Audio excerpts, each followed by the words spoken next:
adda masaraan keen itti azaan itti salaan adda mootummaan keen akka barbaanne amantaa keenya guddifan ummata ulfaata akkanaa qabaachuudhaan baay'ee itti gammadee jira.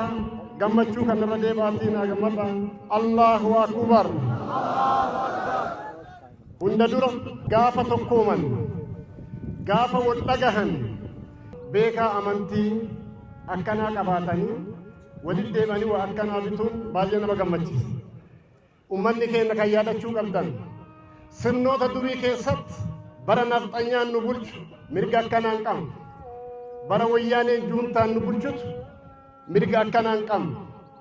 Ummanni aanaa kennaa ummanni Oromoo sirna nama nyaataa akkana dhiibbaa garagaraa amantaa kennatti godhu biyya afaan tokko amantaa tokko jedhee gadi nu qabe saba badhaa kana saba amantaa badhaa kana amantaa jaalatamaa amantaa hundi marti namni marti naga lallabaa jiraatu kana gadi qabaa ture ufirraa fonqolchine mootummaa keenya ijaaranne.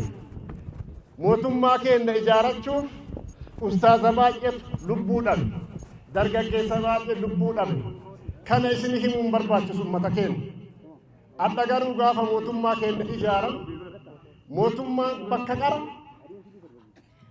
masaraa mootummaa miilaa ijjachuu miti ka ijaan achi laalle ka ijumaanuu achi laalle gaafa mootummaa keenya ijaaran achitti azaanama rabbii keenya azaanu salaata keenya achi salaatu sooma keenya achitti faxruun olumaayoonni gurguddaan kan akka Dr.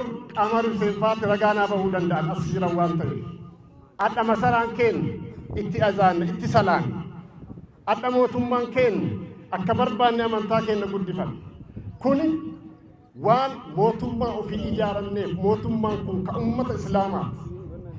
Adda mirga kana waa arganneef amantaa keenya babal'ifanne olumaayii jaalannu kanniini maaltu isaanii hanqate jenne bira dhaabanne akkan akka gammachiisaa jiru. Qara amaamaa keenya kuffutii keenya ofirra kaawatee deemu ummanni musliimaa keenya qaanfataa ture.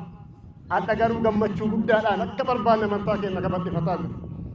Kana beeknee nuti akka mootummaatitti yeroo kamiyyuu olitti amantaa keenya bira dhaabannee amantaa keenya guddisuuf tokkummaa amantaa keenya keessa akka dagaaguu danda'u gahee nurraa eegamu cimsinee yeroo kamiyyuu kan beenu ta'uu isaa sirrii hubachuun barbaachisaa ta'a.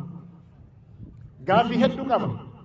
Kabajamoo koree majlisa aanaa keenyaa Sheeyaasiin wajjin dhiyeennaan hojjetaa jira.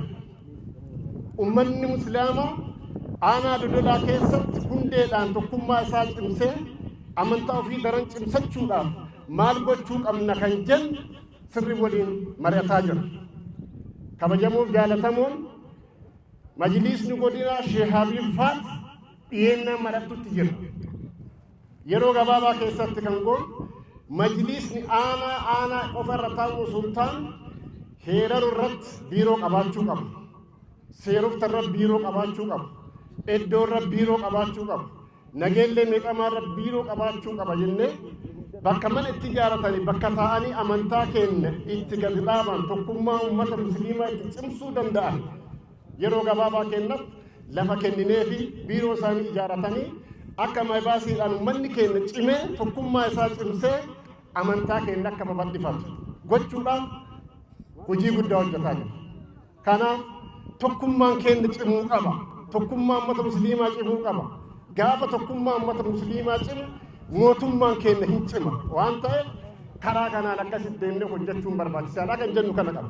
Warri amantaa kana duuba deebisuu barbaadu bakka hin kenninuuf guddachuu qaba.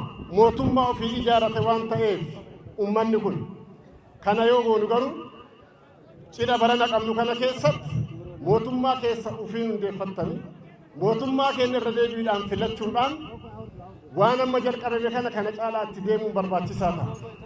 Adda hayyuu kennaaf olumaayaa kennaaf kana binnee jirra. Ka ittaanuuf illee bituu qabna. Nullee akka dhuunfaatitti gahee uummanni Oromoo taphatu uummanni musliimaa taphatu kana isin keessa teennee taphannee hayyoota keenya olumaayoota keenya mataa ol qabnee isaan bira dhaabachuu qabna.